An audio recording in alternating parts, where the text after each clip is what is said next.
My name is Michael Thompson. I'm 35, and after 2 tours in Iraq that left me with a limp and nightmares that wake me sweating, I thought the worst was over. All I wanted was to drive up to my quiet ranch-style house in Willow Creek, a cozy suburb outside Dallas, Texas, crack open a cold beer on the back deck, and let the world fade away. But when I pulled into the driveway, strangers were barbecuing in my yard, kids splashing in the inflatable pool I'd bought myself. That's when I found out.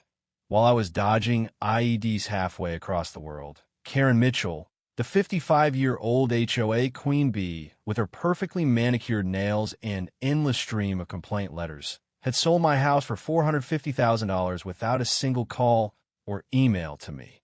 She figured a busted-up vet like me wouldn't push back. What she didn't count on was my dad, David Thompson, the retired commander of a Navy SEAL team. Mess with me, and you mess with him, man, that's a fight no busybody wins. When I first closed on that house 5 years ago, it felt like I'd finally grabbed a slice of normal life. It wasn't fancy, just a solid 2-story with a wraparound porch, a garage for my truck, and a backyard where I could fire up the grill on weekends.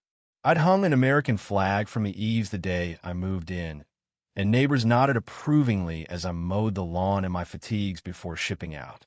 But Karen Mitchell, the HOA president, eyed me like I was already breaking rules.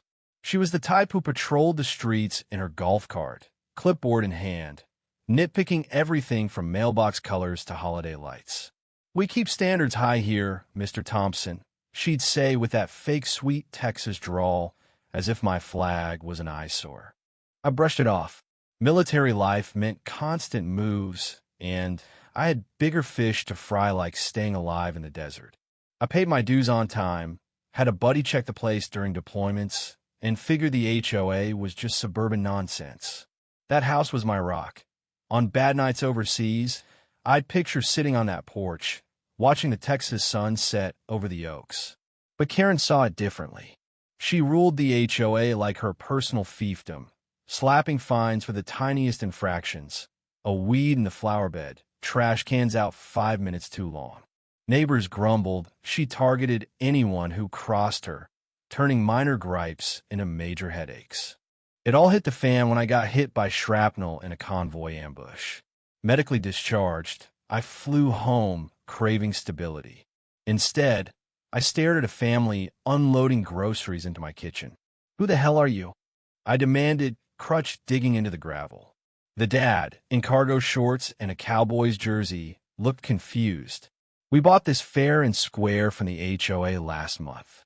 Paid good money $450,000. Might get twisted. Abandoned? I've been serving my country." I scanned the street and spotted Karen watching from her porch, arms crossed, a smug grin like she just won bingo. Confronting her was pure rage fuel. "You sold my house?" While I was getting blown up, she adjusted her sunglasses, unfazed. "Bylaws are clear, Michael. Property neglected for months. We had to act for the community's sake. You should have arranged better." Neglected? My buddy had mowed every 2 weeks. But she waved off my protests, citing fines I'd never seen, piled up while mail sat unforwarded. It was theft, plain and simple, wrapped in legalese. I checked into a dingy motel off I-35, fist clenched, leg throbbing. That's when Dad showed up unannounced, his pickup rumbling into the lot. He took one look at me and said, "Point me at the enemy." Dad wasn't one for dramatics. Gray-haired now, but with that seal stare that could freeze water, he treated this like a mission. We spread out papers on the motel table, violation notices, a rushed abandonment declaration, and the sale docs. "She's cut corners," he said, circling dates. "No proper notices, no vote records." We hit her with facts. We gathered intel from neighbors' whispers of her finding a widow for unsightly garden gnomes, forcing a family to repaint their door twice because the blue wasn't approved. One guy showed us receipts for phantom fees funneled to her brother's landscaping gig. We lawyered up with Sarah Jenkins, a shark of an attorney who'd gutted HOAs before. She fired off demands for records, freezing the title. Karen fought dirty, Anonymous blog posts calling me unstable vet. Cops showing up on bogus harassment calls. It boiled my blood using my service against me. Neighbors started rallying, though. At a backyard cookout we threw, folks shared stories, voices rising. "She's been bleeding us dry," one yelled. Tensions peaked at the next HOA meeting, packed with reporters. Dad tipped off. Karen banged her gavel, dismissing us, but we unloaded. Falsified minutes, her cousin's shady appraisal jacking the price low for quick cash, and embezzled funds traced to her family. The room erupted. A board member cracked, admitting no real vote happened. The DA's rep stood. "We're investigating fraud." Karen's face went white as she spat accusations, but cuffs clicked unarrested for embezzlement right there. Cheers broke out. It was chaos, satisfying chaos. In the end, the court voided the sale, awarded me damages, and booted the old board. Karen lost her house to liens. Her empire crumbled.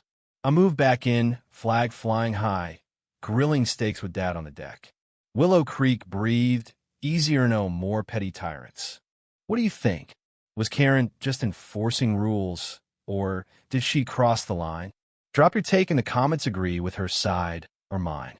Let's hear your HOA horror stories and opinions.